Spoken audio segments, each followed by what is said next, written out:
What is up, man? Welcome back to another YouTube video. Sa video na to, pag-uusapan natin ng isa sa email sender na humihingi ng advice about sa isang relationship niya sa isang babae na single mom at nasa LDR relationship sila. So, kung bago ka sa channel na to, I'm Joms and I upload videos to help men gain control and leverage in their dating and relationships. So mainly ang core topic ko dito is about polarity, meaning the natural attraction between the masculine and the feminine. So kung gusto mo maka-attract ng feminine na babae, yung loyal, loving, submissive, at supportive na babae sa buhay mo, then you might want to improve your masculine energy and understand the feminine. So sakto to dahil ako mismo ay nasa journey ko to be the best masculine version of myself. At sinishare ko sa channel ko yung mga natututunan ko as my life goes by. So kung gusto mo din ma-achieve yung best masculine version of yourself, then subscribe ka lang sa channel ko dahil almost daily and weekly nag-upload ako ng mga videos na makakatulong sa'yo. So back to the video. So meron nag-email sa atin, itago natin siya sa pangalang Guerrero. Okay? Si Eddie Guerrero. So itago natin siya sa pangalang Guerrero. So sabi niya dito, "Hi Joms, I'm glad to come across you. Here is my situation. So may nakilala akong babae. She is a single mom." Okay. So doon pa lang medyo careful na tayo. Kapag single mom ang babae, careful na tayo kasi may two types of single mom. Yung type A. Type A single mom is ito yung mga single mom na nabuntis at iniwanan ng mga supot na lalaki. So supot na lalaki, ibig sabihin nito yung mga lalaking takot sa responsibility at walang accountability. Okay, na yung lalaki talaga yung tumakbo o kaya namatayan. namatay yung asawa o yung tatay ng anak kaya naging single mom na lang. Okay? Yon, pwede nating bigyan ng benefit of the doubt yung mga ganong babae na nandun sa situation, nasa ganong sitwasyon. Next is yung type B na single mom. Ito yung mga babae na naging single mom dahil sa ugali talaga nila. Na isa silang mga toxic or non-feminine woman na ginagamit yung anak o ginagamit yung pussy to control a man. So, yun. So, either type A or type B, kung mahilig kayo sa single mom, make sure na humanap kayo ng type A. Okay? Yun yung bigyan natin ng benefit of the doubt. So, balik tayo. Tuloy. We started sa online dating app. So, first time namin magkita at may nangyari agad. Okay. That's a sign. Okay. If meron nangyari agad sa inyo, napakabilis ng mga pangyayari, without you actually escalating it, then kabahan ka na. Okay. Ibig sabihin, ikaw yung ginigame ng babae. Kasi, ako naman, wala naman akong pake if ang short-term goal mo, okay, ang goal mo sa relationship muna ngayon is short-term lang. So, pwede ka makipag-hook up ng first date pa lang. Pero kung ang goal mo is to find a long-term relationship with a feminine woman, hindi ka dapat makipag-bembangan sa unang date pa lang. Okay? Kasi long-term nga yung hanap mo eh. So, kapag ang babae is nakipag-bembangan agad sa unang, alam mo yun, sa unang date nyo, nang wala kang ginagawa, okay, nang hindi ka nag-escalate sexually, at siya pa yung nag-aya, then medyo kabahan ka na kung ang goal mo is long-term relationship. Okay? Kung pang short-term lang, huwag ka kabahan. Ngumiti ka pa. Kumbaga, abot tenga ang ngiti. Pero kung ang goal mo is long-term, kabahan ka na. Ibig sabihin, it's a sign that hindi long-term, hindi pang long-term ang hinahanap ng babae. Pang hook-up lang. So, hindi kayo aligned. Again, you want to find women na aligned sa intention mo when it comes to dating.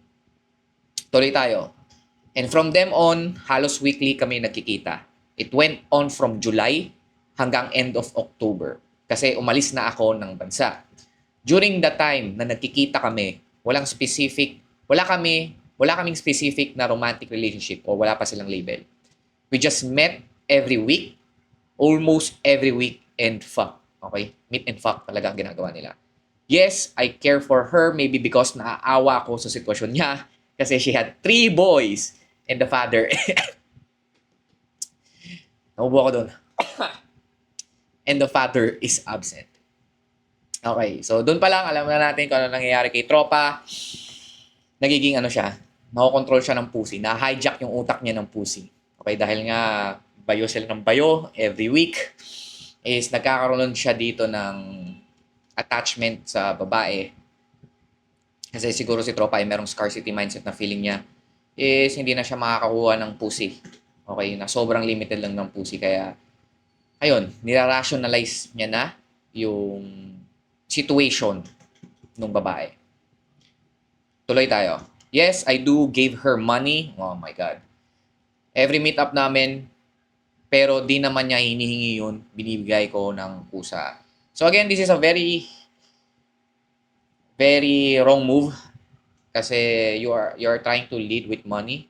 For sure, sinasabi mo na pusang loob ka nagbibigay, pero deep inside you, ginagamit mo yung pera o you are leading with money to bribe her, okay? Na, okay, feeling ko kapag binigyan ko siya ng pera, nag-provide ako sa kanya, mag-i-stay o bibigyan niya ako ng attention o validation o ibibigay niya yung pusi niya sa akin. So, it's a very, very wrong move, lalo na if you're trying to look for a long-term relationship. It's because tinitrain mo yung babae na magkaroon ng transactional relationship sa'yo. Okay? Na magkaroon ng visible transactional relationship sa'yo. So, kapag nawala yung profitability mo sa kanya, okay? Kasi parang ginagawa mo tong negosyo eh. Pag nawala yung profitability mo sa kanya, for sure, iiwan ka na rin ng babaeng yan. Kasi nga, tinrain mo siya to behave like that one. Tuloy. Then I went abroad. We continue our communication and now may label na kami.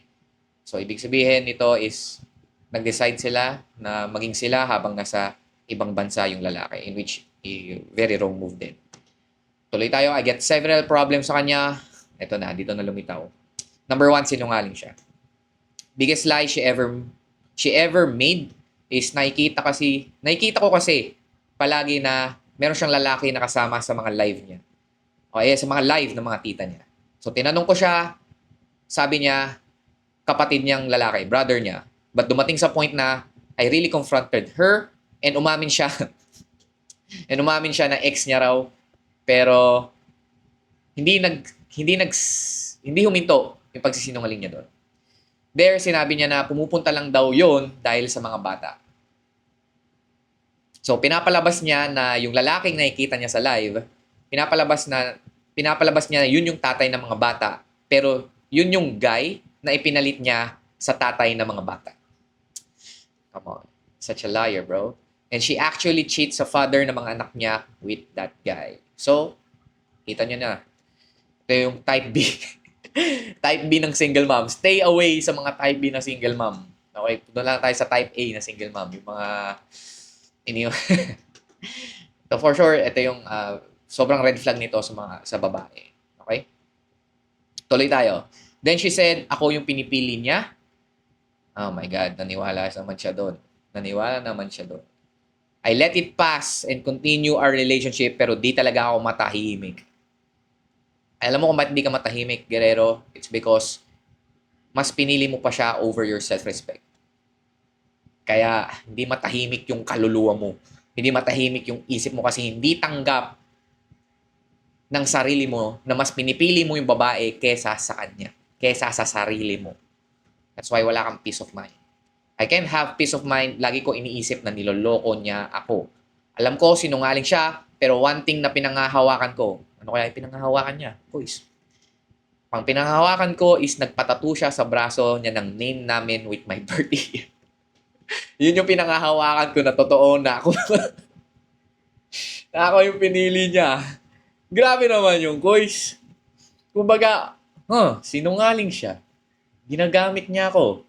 Nagpapadala ako ng mga pera pero nagsisinungaling siya sa akin. Niloloko niya ako. Pero pinatato naman niya yung pangalan ko sa braso niya eh. Siguro love niya talaga ako. Oh my God, man. Continue tayo. Mamaya laliman natin yan.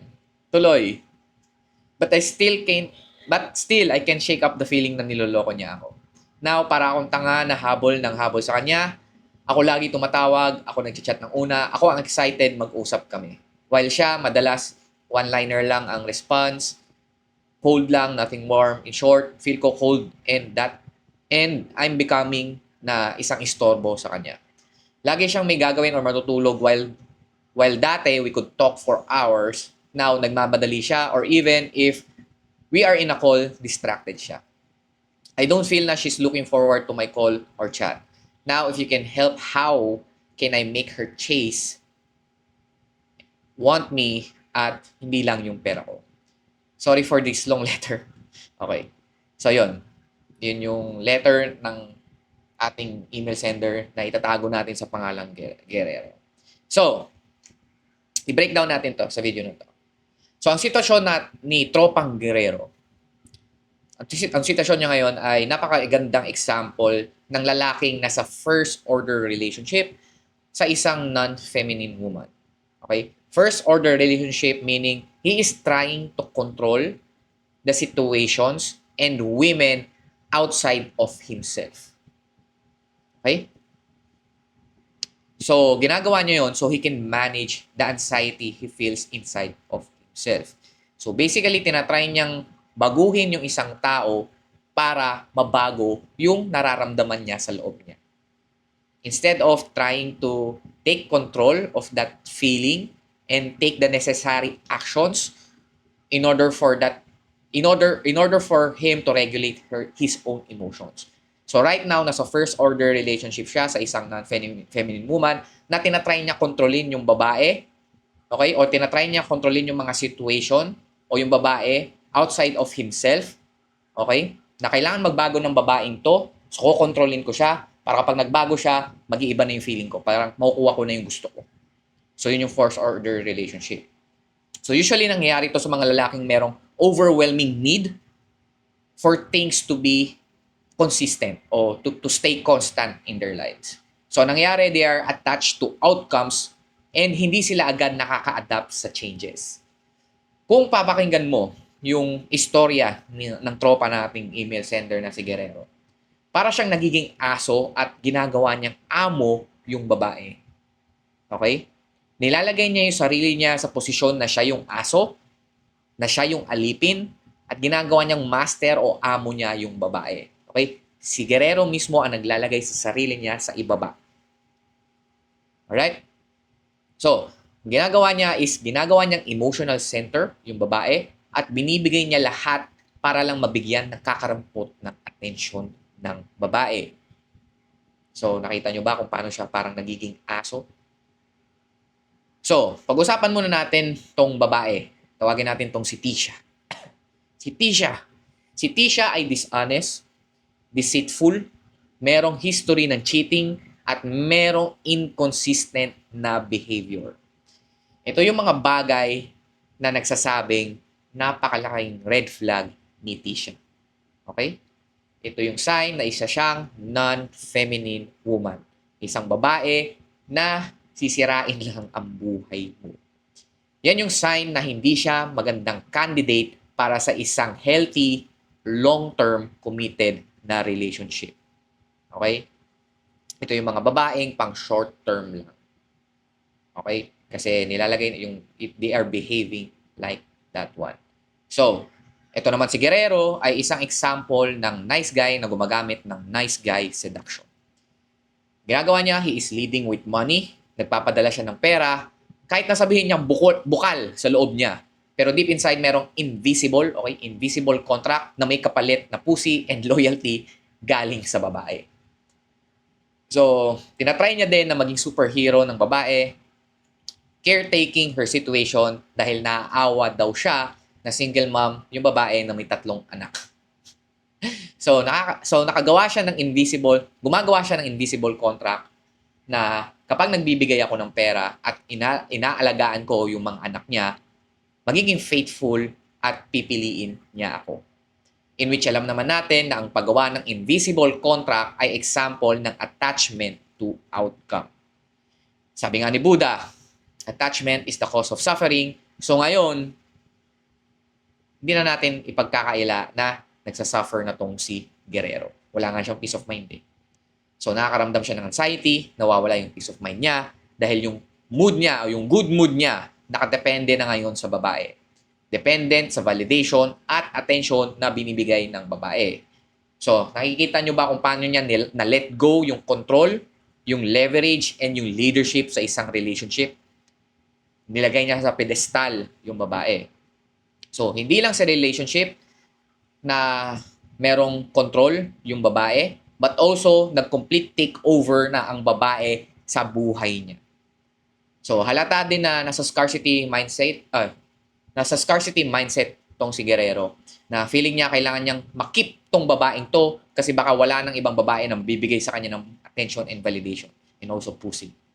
So, handa siyang magpakaaso na kahit maltratuhin mo, babalik at magsistay sa'yo basta bigyan mo lang ng konting attention o pagkain. So, narinig nyo ba yan? Para siyang naging aso, naging alipin. So, ano ba yung doon sa kwento ni Guerrero? Bigyan natin ng key pointers. Ano ba yung mga ginagawa ni Guerrero, yung tropa nating email sender, na dapat hindi mo na ulitin? Okay, kung pinapanood mo tong video na to at inulit at nangyari sa'yo tong nangyayari kay Guerrero, paano mo ba to maiiwasan para hindi na to maulit sa'yo?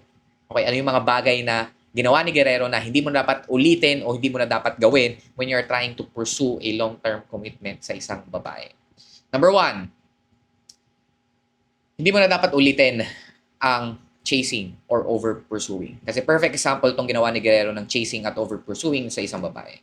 Siya palagi nag-initiate, tumatawag, unang nagchat-chat, excited na mabigyan ng attention at validation ng babae.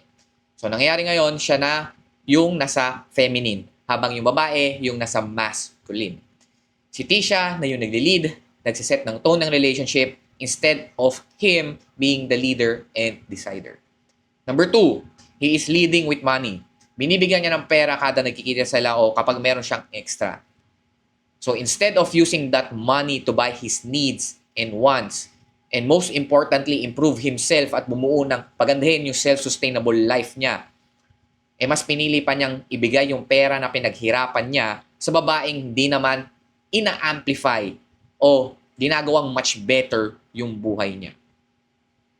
So nagkakaroon ng very visible transactional dynamic yung relationship nila where she values his profitability in her life more than his masculine attractiveness. Number 3, ignoring the red flags. Kahit na may hindi magandang ugali itong babaeng pinakita, mas pinili niyang magstay at irrationalize tong mga to.